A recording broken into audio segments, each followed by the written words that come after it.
Hey everybody, Trey Griggs here, Beta Consulting Group. Happy Monday out there, and welcome to episode 74 of Standing Out, a daily podcast about sales, marketing, and leadership powered by Beta Consulting Group. Do us a favor if you get a chance, go to betaconsultinggroup.com and check us out. We are helping companies with their branding, with their messaging, their content creation, their social media management, and their podcasting. If you want to start a podcast, it's a great way to reach your audience and get your message out there. Fill out one of the forms on our website. We'll be sure to reach out to you. Look forward to working with you guys to help you improve that brand. That's what we're all about here at Beta Consulting Group. Again, it's going to be a great week. We're going to have a lot of fun this week. Got some great guests on the show. But before we talk about any of that, I want to make sure we give a shout out to our sponsor, to TAFS. These are the good guys in freight factoring. They are helping carriers have all the resources that they need to stay on the road in any market, especially as the market continues to be volatile, fuel prices staying high, rates coming down a little bit. So if you're a truck owner, if you're an owner operator, if you own trucks, if you're an asset carrier, make sure you check them out at tafs.com or click on the link that Morgan's going to put into the broadcast during the show today. That's going to take you directly to my landing page with TAFS, so they know that I sent you. And check them out. They help with fuel discounts, tire discounts, small business loans, all kinds of things that are going to help carriers stay on the road. And if you are a freight broker, you can become a referral partner. Make sure that all of your carriers have all the resources they need to keep moving your freight. Check them out at tafs.com or click on that link that Morgan puts in the comments later on. And that way they'll know that I sent you. Like I said, we're going to have a great week of shows this week. First of all, we already had Iron Minds this morning. If you don't know what that is, every Monday morning, 6 a.m., my good friend Hayden Allred and I get together at 6 a.m. for a workout, 6 a.m. Central, that is, for a nice workout. And we also talk about getting our minds right. Today, we talked about emotional intelligence. Check that show out and check us out every Monday at 6 a.m. to get your mind right, get your body right, and have a great week. So we're looking forward to that. And we got a Tough Mudder coming up in about 4 months in Dallas, October 29th, the inaugural Iron Minds Tough Mudder Charity Challenge in Dallas, Texas. We're going to be raising money for Souk Strong. That's an organization right here in St. Louis that's going to be helping patients, ALS patients, who they know that's a death wish. They know that they're going to die. This helps with end-of-life services, which oftentimes are not covered by insurance. And so we're helping out with that, with all the accommodations that they need. So you can sign up for the race at toughmudder.com/Dallas. And you're going to join the Iron Minds team and be a part of our group. We're doing 9 miles, 30 obstacles. We're doing the first mud at 8 a.m. It's going to be a great event, a great weekend, possibly going to the Dallas Cowboys game on Sunday. Most importantly, raising money for ALS, which is going to be awesome. All right, everybody, we've got a fun show today. We were planning on some different things. We had to call a little bit of an audible. So today we're going to have a great show. We're going to be talking about the power of a personal brand and bring on some of my good friends. So everybody, please welcome to the show my good friends, Matt Leffler and Chris Horton. Chris, Matt, what's up, guys? How you doing? I love Mondays. Thank you for having me. I'm excited to be here. Monday's a great day. Chris, what's up, brother? Not much, man.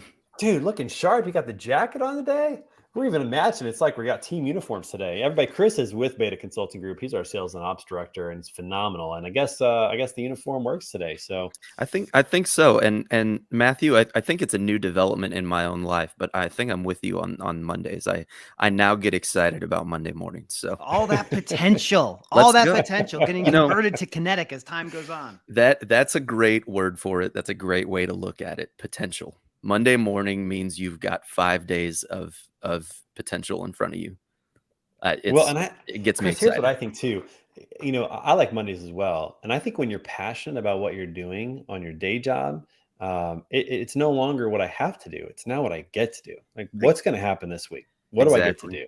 And I don't think enough people take into consideration the value of really pursuing your passion in your work, because I think we've bought into the mindset that we just have to do a job to pay the bills.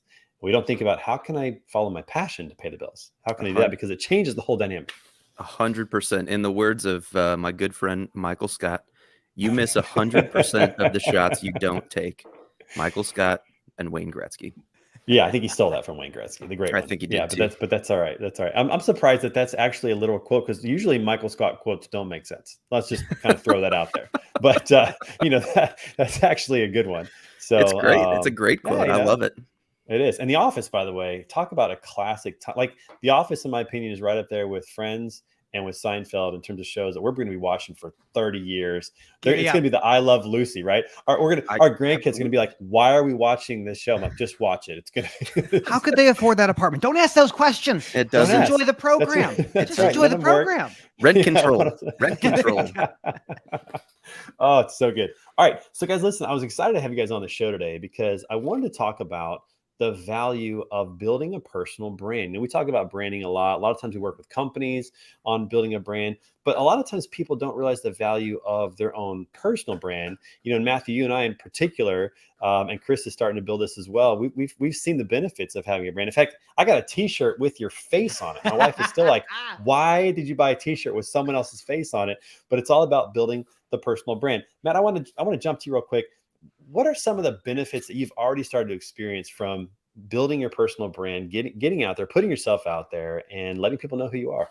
Well, one great way is what you just mentioned is I had Trey Griggs buy a shirt with my face on it. Support small business, everybody. Absolutely. You have to. No, personal branding is the essential part of owning or operating a business or being successful in business. You cannot just be good at what you do. You must be memorable. This is such a competitive environment. And if you don't have something that differentiates yourself, not just by the quality of the service you offer, but something that makes you remember that person, that's what it is. So personal brand is your jingle. I mean, we can't all have commercials in the Super Bowl that cost a couple $1 million, but you can have a voice and a persona and a brand that is recognizable. And that's what I find so important. Now, I learned early on that I liked to be interviewed by newspapers. And so it was important for me to stand apart. When I was able to perform athletically, I still had to do something different. It wasn't enough just to be great at something. Yeah. Speaking of which, and Chris, before you jump in, I got to share a few pictures of Matthew from his personal branding days from back in the day, because certainly I could totally see you with an interview in front of a newspaper reporter, especially like somebody who's really green, never done anything before. You probably freaked him out. Check some of this stuff out here. This is really cool. So this is back in Matthew Leffler's earlier days. His football picture, I think a wrestling picture. Is that cross country? What are you doing? So I was a track runner. So I had track pictures. I spoke at my high school graduation. There was a kickoff dance. So everyone was wearing nice clothes. And I, of course, wore a Batman suit. That was more important for that. Of course not. Why would you not do that? And these are just some of the things that I did to have fun. Yeah, and you wore a bunny outfit, which, I mean, who hasn't worn a bunny outfit? Oh, this is Winnie the Pooh, man. This is Winnie the Pooh. That's Winnie the Pooh. Oh, even I actually have I still saw have the PLM at the H. Nice. I still have Pooh and I still have Batman, but the Pooh Bear that I have today is a new one because the old one got so torn up. I just tore it up. Like when I was at University of Illinois, I would climb trees in my Pooh Bear costume, and people would be taking pictures. I just fall out, and it was a fun experience. Yeah, and then you spoke at your high school graduation, and then clearly this is the pumping up the crowd. This is the halftime speech that was given. I think. I mean, I don't know what's going on there. That's right. That's so classic. I love that. We had good time. And then there's more. Everybody, there's more. Check this out. We got two. Look at his college ID, everybody. Look at this. I mean, that you're either going to be like a successful lawyer or a mass murderer. Not sure. It's a mixture of both. I always found that just bugging my eyes out was enough to get people to pay attention. I did theater in high school. I had a friend ask me to be a minister for their wedding. And Sarah and Zach, if you're watching, you might not be, but if you are, I was happy to be a part of that. And then this little quote from my high school football coach basically said, we always like to see Matt get in the newspaper because he always said weird things. I remember very vividly. I raced a guy who was 6'9". I'm 5'6". So this guy takes one stride. I'm taking 2 or 3. I'm 5. Bro, I'm not a giant, man. I'm not a giant person. Oh, well, I'll actually look tall next to you. Everybody who's over 5'8" is a giant to me. Yeah, there's not many people in life that I look tall next to you. I can't wait to meet you in person. But I remember in the quote in the paper said I ended up beating the guy, and I said I ran as fast as my little legs would carry me. And of course, that gets in the newspaper because I say ridiculous things. Why would you not? Matthew, I have a question. Did the couple who asked you to administer their wedding, did they see the college ID photo before they asked you? Absolutely. People love, the thing is about me, like I love, like when I went to TMC years ago, I met with Tyler Robertson and we just walked the floor together. And he said, like, you are one of the most popular guys in this maintenance business. Well, this is because I'm a ridiculous person. Like I care deeply about vehicle maintenance and repair, but I also care about relationships. And so the idea that I use this odd way of characterizing myself or talking about what I do is helpful for helping my clients and for myself understand this business and build the relationships we need to be successful. Absolutely. You know, you were talking about your personal brand earlier, and kind of pairing it with the skills that people have. And I think that's an underrated, undervalued thing. People let their skills and their experience kind of carry them through in their professional life, but they don't think about like what other people associate when they hear their name, what other people think of when their name comes up, when they become a point of conversation. And I think you really hit that point home. The thing really that I well. love is when someone says, "Hey, do you know who Matt Leffler is? You met him?" This smile pops up. Oh yeah, that guy. You know him. How do you know him? And that's the thing that I love. I think you're right. Is that we all are seeking relationships. We live in the most lonely society that's ever existed, and so we are all coming back from the world of COVID, not seeing people in person, and we can build relationships through these technologies. That's how Trey and I have built our relationship, is through technology. We've never met each other in person. I know. But the thing that I love about this is that you can transcend the boundaries of geography and meet people that you have no idea anything about them, and become a part of their lives, and become one of the people that's their interlocutor, and talk about business and faith and your own growth. It's just a beautiful thing. I'm happy to be a part of that community. Was there a point or an event or something that happened that those dots kind of connected for you, when you were like, hey, my personality, like, people think highly of me because of the crazy things that I do, or the weird things that I say, or whatever it is, like, oh, the Pooh Bear guy, like what was it that those dots kind of connected for you? It's actually a much sadder story than I lay it on to be. But so I grew up with a speech impediment. So I had a stutter, and I couldn't talk very effectively. I also had vocal nodules. So when I would speak, I'd have a very raspy voice. And so as a smaller kid with a raspy voice who stuttered, I earned a moniker of Duck Call Boy. I was bullied pretty relentlessly. And I realized, if I am in front of it, if I'm the guy who creates the story, wearing the costume, running fast, whatever that is, I could control the way that other people perceived me. Because what I realized, I don't need someone else to tell me who I am. I will tell everybody who I am. And hopefully people will go, I can't tolerate him. And they'll just go away. Otherwise they'll say, oh, I think this guy's worth spending some time with. And so that's kind of how the genesis was I was so insecure of who I was and what I did, that it took me time to learn how to speak and how to think and how to articulate myself. And then that kind of bled together with speaking out in person, or speaking out in any type of venue. I was terrified to do it. And the more practice you get, the more comfortable you get. So that was this pathway of trying to overcome speech impediments, and then building out a brand of, I'm kind of an odd duck. It's the idea of personal experiences influencing the way that we do business has always been an interesting idea to me. This question is probably for both of you, I think, but when did you realize that works in business just like it works in relationships? Well, let me jump in real quick, and I'll answer that question. But Matt, I will say this: we need to talk about this in a minute. The idea that you don't have a brand is something that many companies and many people forget about. Like, you have a brand one way or the other. The question is, are you controlling the narrative? Are you controlling the messaging? And I love the fact that you're like, you know what? They're going to think something about me. I'm going to actually tell them what to think about me. And that's the responsibility of every company, and it's responsibility of every person, is to tell the world what to think about you. And I love that you've done that. Okay. So Chris, to answer your question. So my journey started probably in 2018, 2019. I started posting things on LinkedIn just to kind of see how they responded, that kind of thing. And I remember this, I started posting in 2019, like the summer of 2019. I was working at Trucker Tools. I started posting content of just things I was learning. So it had nothing to do with Trucker Tools. It really had nothing to do with the industry. It was literally just things I was learning from my own life, reading some books on self-improvement and leadership and other stuff like that. And so many times I would just post like lessons I was learning, but then I would also do some goofy stuff, because that's just me. I like to do some crazy stuff. I like to act. I like to just be silly, play songs, rap, TikTok dances, whatever. And so I did this thing where we were going to Chicago for FreightWaves, and it was going to be like -10 wind chill, maybe like 15 degrees. It was like, October of 2019, maybe November. I can't remember, but it was going to be cold. And so I put on I think an Anna and Elsa hat from Frozen, like the one that had the braids that came down. And I'm like putting off a bunch of stuff, like I'm ready to go. Let's go. It's FreightWaves time. I'm kind of just being goofy and silly. I get to FreightWaves, and somebody comes up to me who I've never seen before, never met before, and they say, "Oh, you're the guy that did that thing on LinkedIn with the hat and the whatever."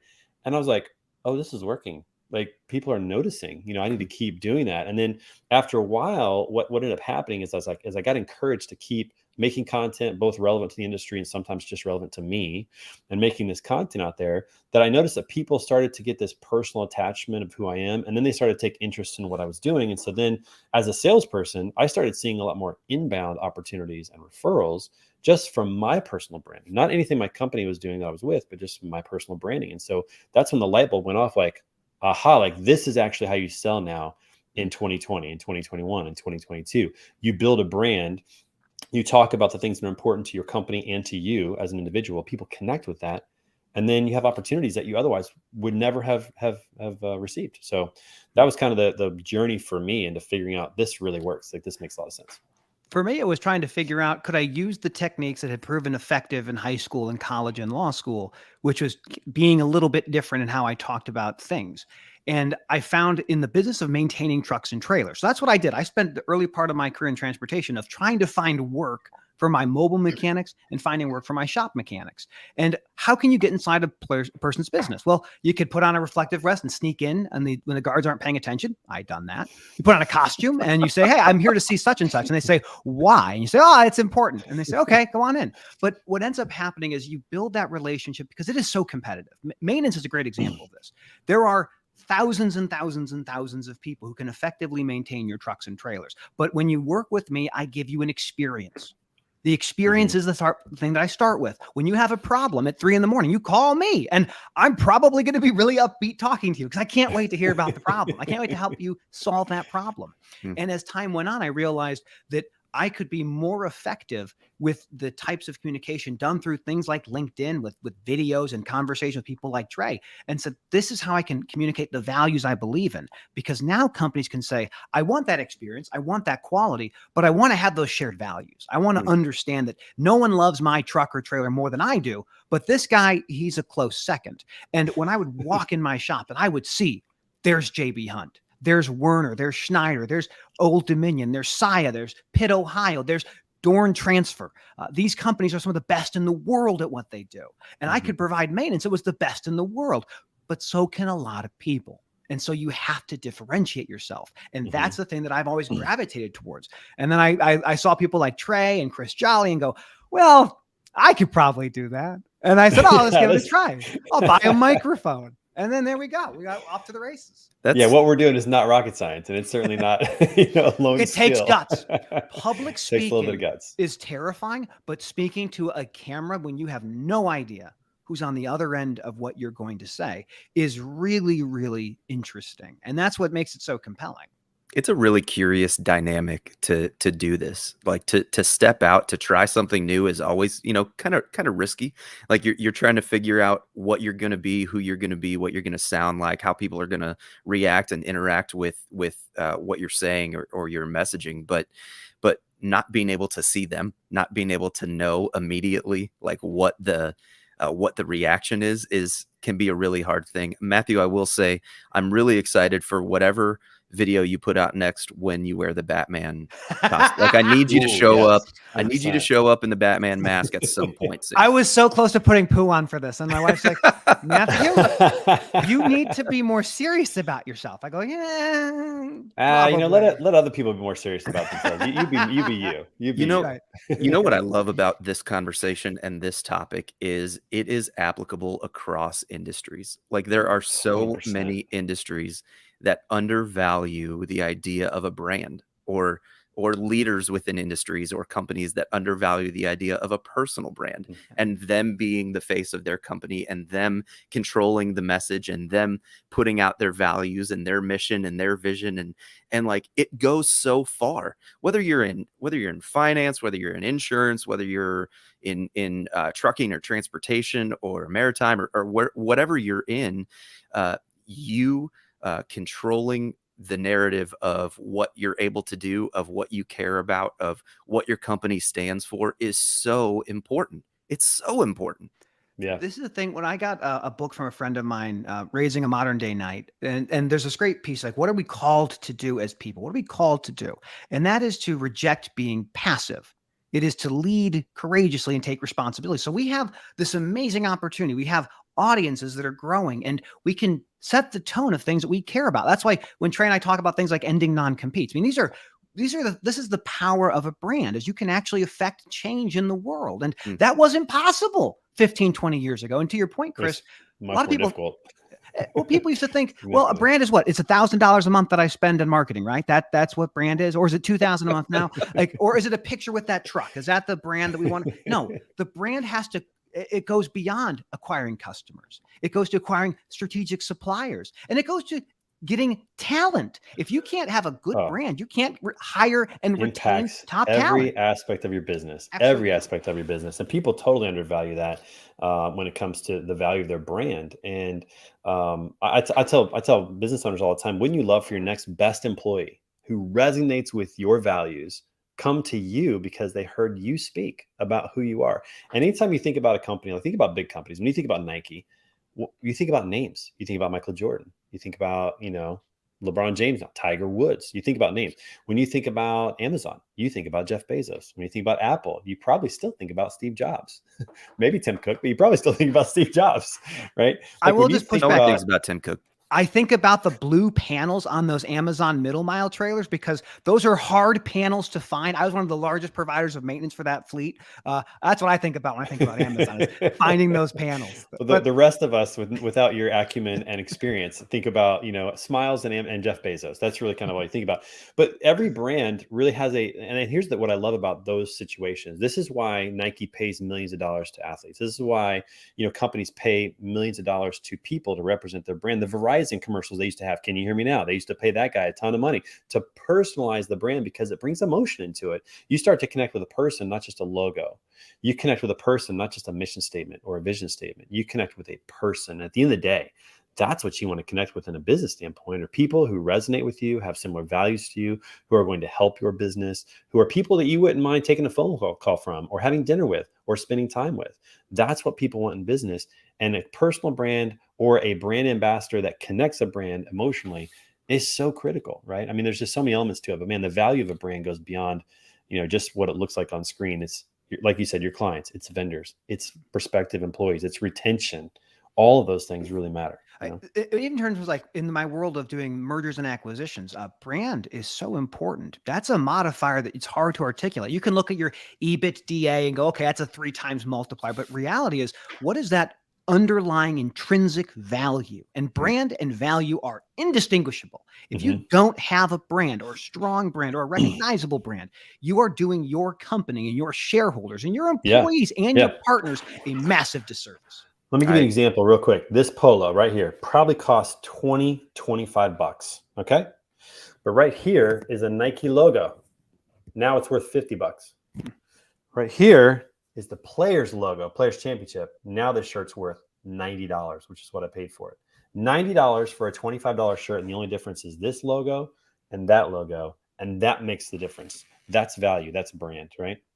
That's true. That's it. In the process of building a brand, building a message, how important would either one of you say putting out mission, vision, values, and having that be like a driver? Like, this is important content. You need to know who we are, what we stand for. How important would you say that is for any company or any individual wanting to take this journey? That's a great question. What I would say for this is, if you're speaking personally on LinkedIn, you do your company a much stronger value, because LinkedIn does not favor company speech. They like it. Twitter likes it too, but individual speaking is far more valuable. But this is a two-sided sword, because it's very easy in some cases for your own personal brand to eclipse your company's brand. And your company is very reluctant to have you deviate from what they want to say. So it's a very fine line you walk. But I would say that personal brand is always more important, because personal brand is your ability to be mobile. We are all, for the most part, at will employees of what we do. And so your ability to find different places is about who knows you. As Jamie Irvin says, your net worth is your network. And that's what makes it so important. Yeah, no, that's 100% true. And Christina, thanks for watching the show today. She says that, this goes much beyond company branding. 100% it does, to Matthew's point in that regard. In regards to companies, though, I do think that companies have a huge place in talking about who they are. I mean, think of Southwest Airlines, right? I mean, they have put themselves out there as a low fare, high customer service, like easy to use, like airline. They just make it really simple. They have kind of their brand. They've got their part of that. I think every company should participate in the process by talking about what they value. What is their mission statement? What are they trying to do? And then what's their vision statement? What's the end result? If they accomplish that, what are their core values? Like, what is the DNA of that company? And not just to talk about them, but to also live them out.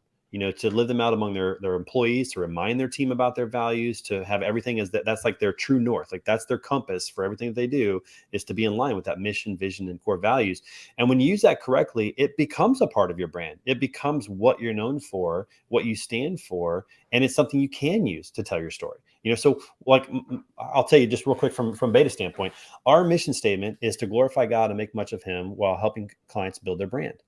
Because to us, that's our true north. We want to do everything to bring glory to God and how we treat people and how we act with one another and how we support people. Mm-hmm. And we want to help companies build brands. That's it. And if something doesn't hit those things, then it doesn't fit with what we're trying to accomplish. Mm-hmm. And so it's really easy to say no to things once you have that true north. And as we talk about that as a company, as we talk about that in the marketplace, and people resonate with that and say, yeah, that's the kind of company that I want to do business with. Absolutely. That mission statement is huge in terms of like talking about our brand.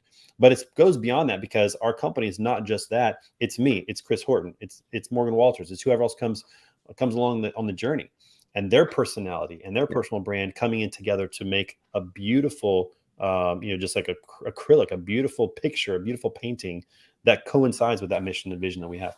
Yeah, I really like the Southwest example, because another way that you can ask that question is like, what do you want to deliver on? Like, what do you want to deliver on? What do you want to be known for? And what do you want to say, this is going to be what we're known for? Well, they said low cost, great customer service. So that's what they work at. That's what they put out there. That's no change fees, no baggage fees, like just, simple. Right. That's right? What they put their chips in on. Right. So like, what is it that you want to deliver on is another great question to ask yourself when you're starting this brand building journey, whether for yourself or for your company or whatever it's going to be. Yeah, no, I love that. It's starting with the end in mind. What do you want to deliver on? I'll tell you one thing I do miss about Southwest, though. I haven't heard this in a while on some Southwest flights. They used to have really creative people doing the safety stuff, or they're wrapping it, or they're doing other kinds of things. I haven't heard a nice jingle during the safety discussion. I'll actually pay attention if they entertain me. But when they don't, I'm like, blinders on if they don't. My wife and I were on a flight a few months ago, and there was someone who. It wasn't like a rap. It was almost more like a poem, but they were rhyming everything. Like, they'd clearly worked this out. They'd written it down. It was about the oxygen, the using your seat cushion as a flotation device, the seat belt, and then the drinks, and so, like, they just had a rhyme for everything. And it was hysterical. It was so much fun, and they were great at interacting with us. We fly Southwest exclusively. Yeah, and that was, they used to be part of their brand, was like just had the fun airline. They just had just like making people have a great, as you said, Matthew, experience. It was all about a great experience.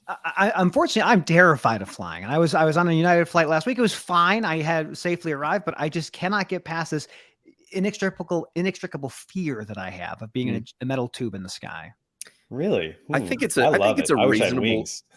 reasonable thing to be afraid of. I love flying. I hate the process of flying. I love the flight. Can't stand the airport. I just don't understand turbulence. They say it's like potholes, but there's no holes up there. It's just air and clouds. They're not going to trick me. I know what's up there.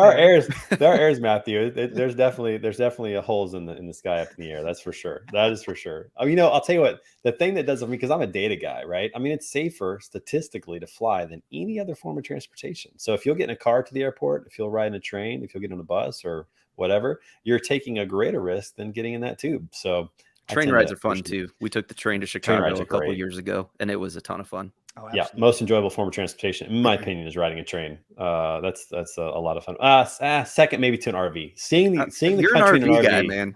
You're all seeing the about country in an RV is like, it's amazing. But let's get back to brand for just a second. I bet for people who know me, people who follow me, and we can do this for each of us. For the people who follow me, you say, "What is Trey Griggs all about?" They're probably going to tell you 5 things. All right. They're probably going to tell you 5 things. They're probably going to say something about golf. That's what I do. They're probably going to say something about maybe guitar, because I play, or music, something along those lines.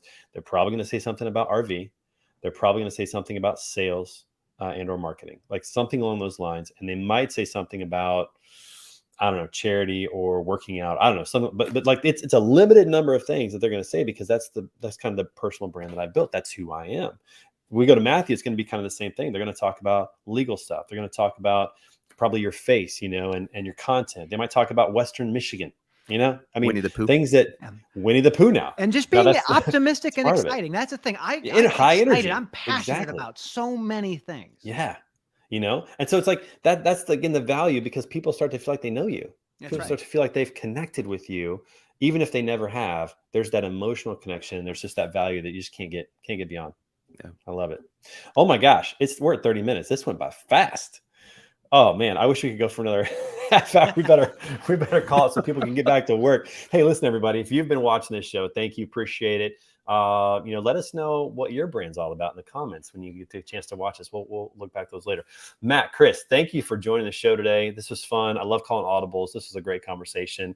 And for those of you, by the way, who aren't following Matt on LinkedIn, you should. And how else can they hear about you? Do you have a website at this point? I have a website. It's www.armchairattorney.com. I'm on Twitter at armchairatty, ATTY. That's the abbreviation for the word attorney. And I think I have a YouTube channel. Just look up Armchair Attorney. You'll find videos and things that I've done in the past. Nice. I'm just going to put it up there, armchairattorney.com. There you go. Check that out. Buy one of his shirts. They're great. Support small business. We've got some shirts coming up too, Chris. We got some work to do. That's coming down the road, everybody. I know we've been talking about it. We've been teasing, but it's coming really soon. Very excited about that. And everybody, make sure you come back tomorrow for episode 75 of Standing Out. We're going to have an absolutely wonderful show. In fact, the whole week of shows are just going to be a blast.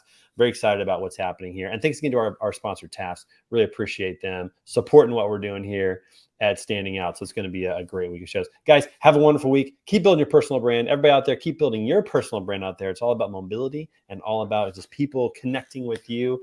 And we will see you for another episode soon. See you guys. Talk soon.